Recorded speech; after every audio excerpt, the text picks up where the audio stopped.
It's a Core i5, a quad core only here in 2019. What could this little guy do for you, huh? Here in 2019? Well, it's not going to be the greatest, is it? I mean, we've got Ryzen 1600s, 2600s, we got freaking, mainstream 3600s that are really fast, we got 12 threads. How could this compete with only 4 cores? Well, it turns out it actually does a pretty damn good job. Yeah, this is a Core i5 4690K. We'll be judging it on its merits here in 2019. Quad core only, but pretty damn good IPC, and that goes for like a broad range of these things. So it's a pretty good question to ask. What can a quad core do for you here in 2019? Well, let's figure that out. Timmy Joe reviews anything. Reviewing computer parts on YouTube. That's Woo! You gotta be pumped on that, right, Will? Computer parts! Woo! Oh yeah. So yeah, this has been Intel's bread and butter for quite some time. Quad core, middle of the line, and was only really thrown off of its throne once Ryzen came along and started throwing a million cores at everybody. But before we talk about quad cores in 2019, I'm going to talk about today's sponsor, GameDS. Yeah, I just reviewed a case, the Talos E1, and I reviewed it very positively, and you know what? They asked me if I wanted to do some sponsorships for it, and hell, I liked the case enough that I said, sure, let's go on ahead. So I'm actually using this little micro ATX PC case with really decent airflow, 2 tempered glass panels, 2 RGB fans included, for my HTPC, and it fits wonderfully, as you see, underneath my TV unit here in the little cubby.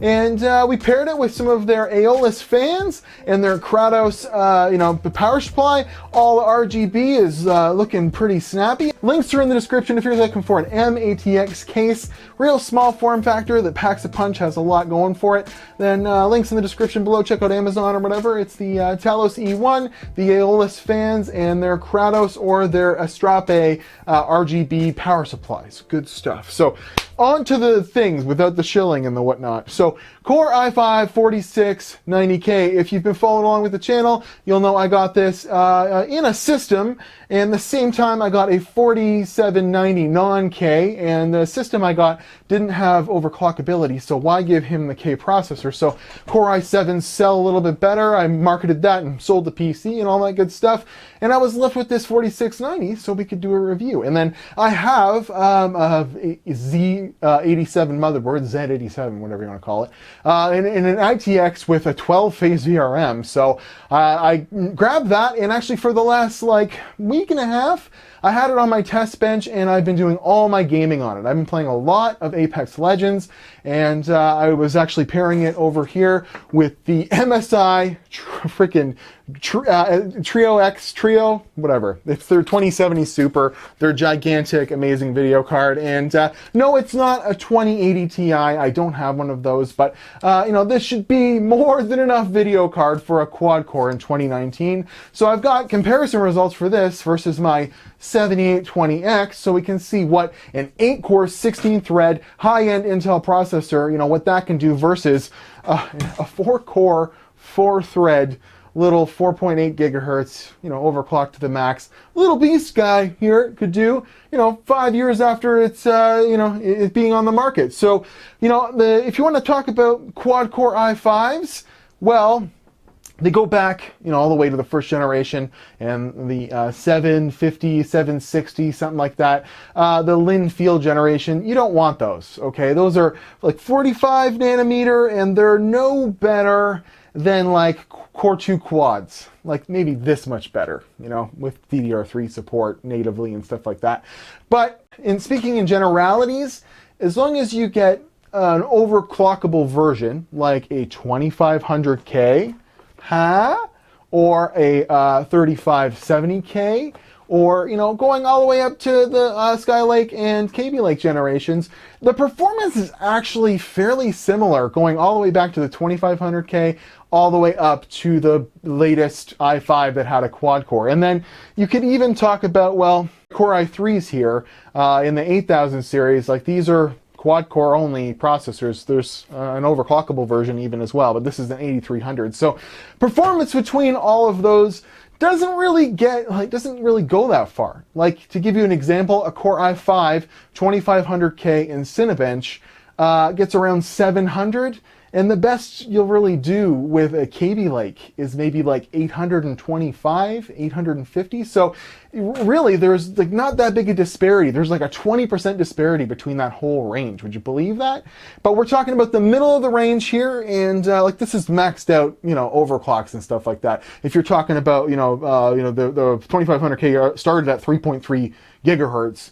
That's not going to do too well. But if you're talking an overclocked SKU and you actually put a good cooler on it and max it out, you can get a 2500K to 5 gigahertz, like a lot of them. And then when in the processors we're talking about here, I could only get this one to 4.9 gigahertz with a voltage I wasn't comfortable with an AIO, with a push-pull, with a deep cool, castle there.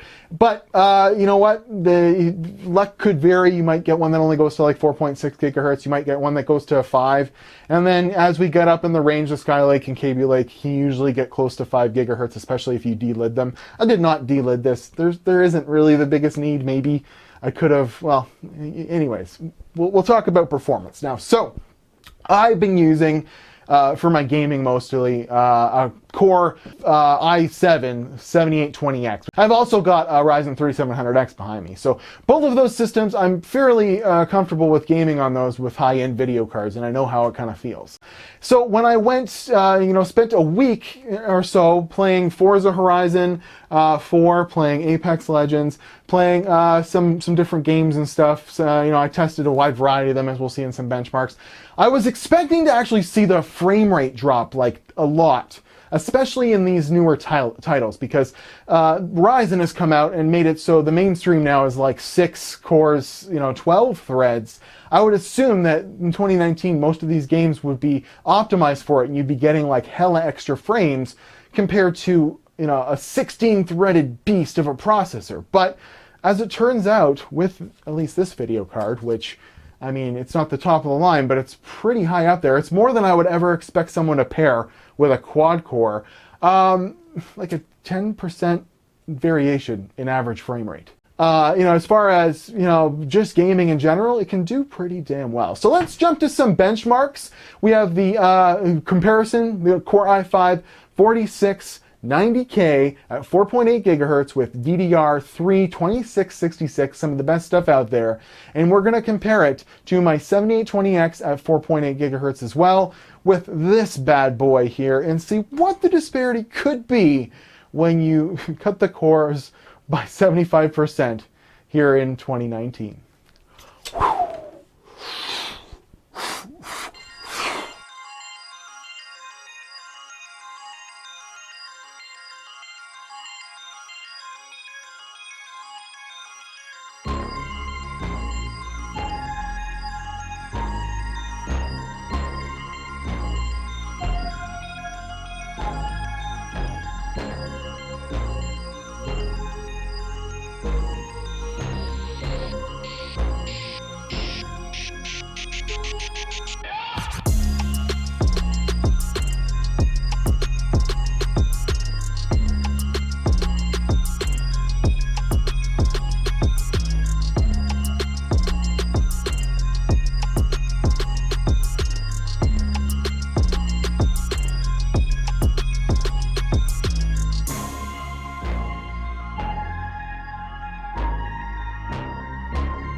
All right, benchmarks. Not looking so bad. If you don't look at those other parts of the graphs, if you look at the average frame rate, it did pretty damn well. It was surprising to me. Like, within about 10% performance compared to the 7820X, processor with like 4 times the threads, man. That's pretty insane. So, as far as like IPC or actual performance, per core, this thing's up there. In fact, if you think about it, Ryzen didn't even reach this level of performance until recently. Well, it surpasses it. But, even the Ryzen 2nd generation was just maybe, touching this. And that just goes to show how good Intel was doing for a long time. In fact, check out those Cinebench results. Like, it was breaking 700 in Cinebench R15, doing pretty good in Cinebench R20, but that's there's AVX and stuff in there that it wouldn't do as well with. But if you want to talk, performance, the break-in 700, that's good because the i7 from the previous generation, like the Ivy Bridge, was only getting like max 800-ish, in Cinebench at like near 5 gigahertz. So the fact that it's getting over 700 is really, really good. Performance per core is very, very good. So that's pretty cool. And this kind of goes, from all the way back to, Sandy Bridge, all the way up to this current line, like of quad cores, the i3s. Like, they have similar performance and they actually still do fairly well. But if we're talking maximum video card I would ever pair with a quad core, especially like a mid-range or above, a 1070, a Vega 56, 1660, anything more than that, it's just a waste of frames until you can upgrade your processor. So, if you're talking maximum graphics card, like really the 1060, 6 gigabyte, or, 1660, or, RX 580, 8 gigabyte is a wonderful pairing for that. And the max resolution I'd really be looking to do with this is 1080p. Because those 1% lows, as we saw, really start to suffer. So we'll talk a little bit about my testing methodology. I know that if you want to test a CPU, you usually go to the lower resolutions like 1080p or 720p. But I was looking for real use case here, as well as I already had the data using this. When I was comparing this versus the anniversary edition on the 7820X. So I already had all the data for it, and I'm thinking, let's test at a resolution that really makes sense for the high-end video card, 1440p. And in doing so, we get to see that it actually does fairly well, but as soon as you start playing, there is a lot of micro stutter, especially in online games.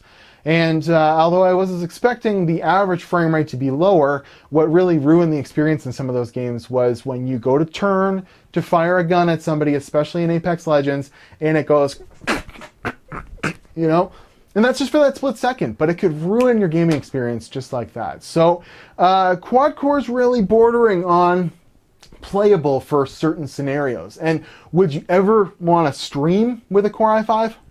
Probably not. Not unless you're doing the lowest possible Twitch streaming resolution possible. Would you ever want to record gameplay? Maybe with NVIDIA Shadow Play or something like that. Would you, really want to do any video editing with a quad core? I didn't even try it. I don't think that would be a good idea.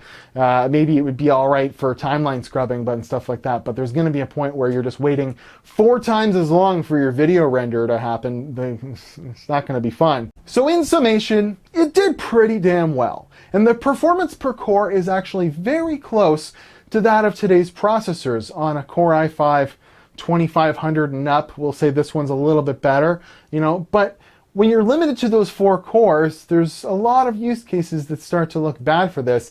And one of those is a lot of people's favorite thing to do, online multiplayer. There's when you have an Apex Legends where there's like 60 people that your computer's gonna kind of keep a track of, communicating with the server where they are, then things start to get a little wishy-washy, or just the stutter. I wouldn't want to have the stutter. I wouldn't want to play this, any more than just I was having a good time in Forza Horizon, because it doesn't matter unless I'm playing maybe an online race or something like that. If it stutters for that split second while I'm making a turn, I'll just back it up and whatever. But as soon as you get onto online multiplayer, as soon as you get into any streaming, as soon as you get into any gameplay recording, this starts to look like a bad idea. And as far as I have one of these maybe, and I'm overclocking it, and I'm getting roughly the same performance as Timmy Joe. What's my best video card I really want to pair it with? Well, in the maximum resolution, 1440p is a little outside of the realm of this, I think, but it's possible as long as you don't, whatever. And some say that resolution might not matter as much. I argue that it would. 1080p, GTX 1070, 1060, 6GB, RX 580, Vega 56 should be fine with this, and you should be getting a very good experience, maxing some frames out.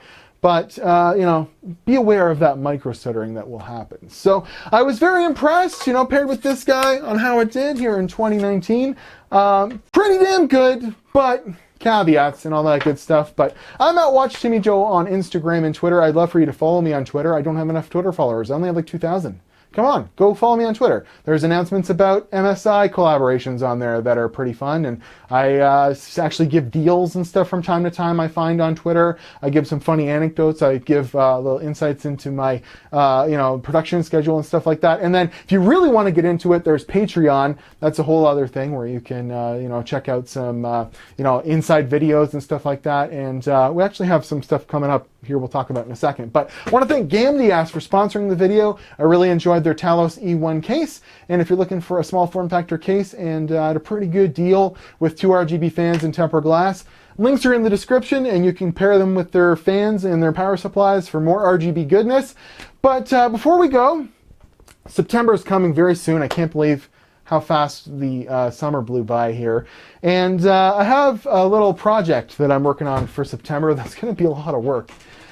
Check this out. Look at this. There are 1, 2, 3, 4, 5, 6, 7, 8, 9, 10 dual GPUs on the table. They're all AMD. September is going to be dual GPU month. It's actually going to be like quad GPU month sometimes, because I just had a really nice guy on my Patreon send over two 295X2s.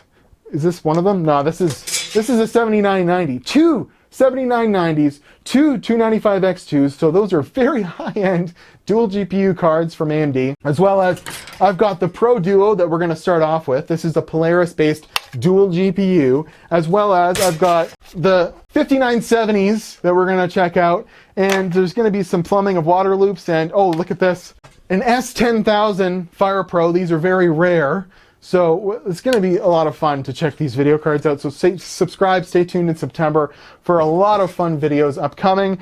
And then we might even get to an NVIDIA one. This is like the last GPU, dual GPU I haven't reviewed from NVIDIA. I'm looking for a Titan Z if anyone's got one out there. So just in case. Oh, forgot about this one as well. This is a 3870 X2. Fun stuff. So at Watch Timmy Joe, Instagram, Twitter, hit the subscribe button, like the video if you liked it.